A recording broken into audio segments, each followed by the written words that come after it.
सूरत बकरा आयत 171 تا 180 उर्दू तर्जमा।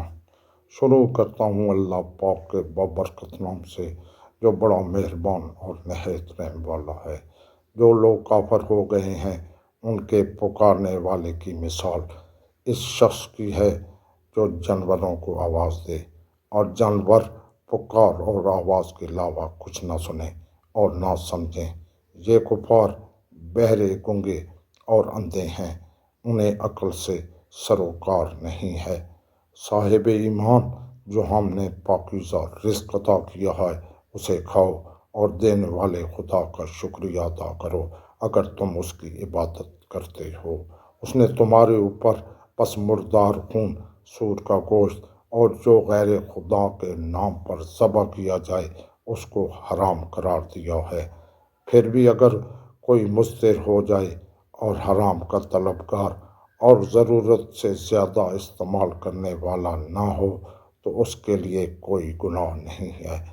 बेशक खुदा बख्शने वाला और मेहरबान है। जो लोग खुदा की नाज़ल की हुई किताब के अहकाम को छुपाते हैं और उसे थोड़ी कीमत पर बेच डालते हैं, वो दर हकीकत अपने पेट में सिर्फ आग भर रहे हैं और खुदा रोज़े क़यामत उनसे बात भी न करेगा और न उन्हें पाकीज़ा करार देगा और उनके लिए दर्दनाक अज़ाब है। यही वो लोग हैं जिन्होंने गुमराही को हदायत के एवज़ और अज़ाब को मग़फ़िरत के एवज़ खरीद लिया है। आखिर ये आतिश जहन्नम पर किस कदर सब्र करेंगे।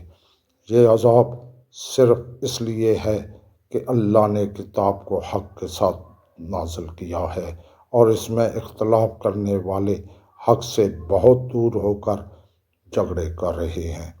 नेकी ये नहीं है कि अपना रुख मशरक़ और मग़रब की तरफ कर लो, बल्कि नेकी इस शख्स का हिस्सा है जो अल्लाह और आखिरत, मलाइका और किताब पर ईमान लाए और मोहब्बत खुदा में क़राबतदारों, यतीमों, मस्कीनों, गुर्बत ज़दा मुसाफिरों, सवाल करने वालों और ग़ुलामों की आज़ादी के लिए माल दे और नमाज कायम करे और ज़कात अदा करे और जो भी अहद करे उसे पूरा करे और फ़िक्र व फाक़ा में और परेशानियों और बीमारियों में और मैदान जंग के हालात में सब्र करने वाले हों, तो यही लोग अपने दावा ईमान व एहसान में सच्चे हैं और यही साहिबान तक़वा और परहेज़गार हैं। ईमान वालों, तुम्हारे ऊपर मक़तूलीन के बारे में क़सास लिख दिया गया है। आज़ाद के बदले आज़ाद और ग़ुलाम के बदले ग़ुलाम और औरत के बदले औरत। अब अगर किसी को मक़तूल के वारिस की तरफ से मुआफ़ी मिल जाए तो नेकी का इत्तबा करे और एहसान के साथ उसके हक़ को अदा कर दे। ये परवरदिगार की तरफ से तुम्हारे हक़ में तख़फ़ीफ़ और रहमत है। लेकिन अब जो शख्स ज़्यादती करेगा उसके लिए दर्दनाक अज़ाब भी है। साहिबान अक्ल, तुम्हारे लिए क़सास में ज़िंदगी है कि शायद तुम इस तरह मुत्तकी बन जाओ।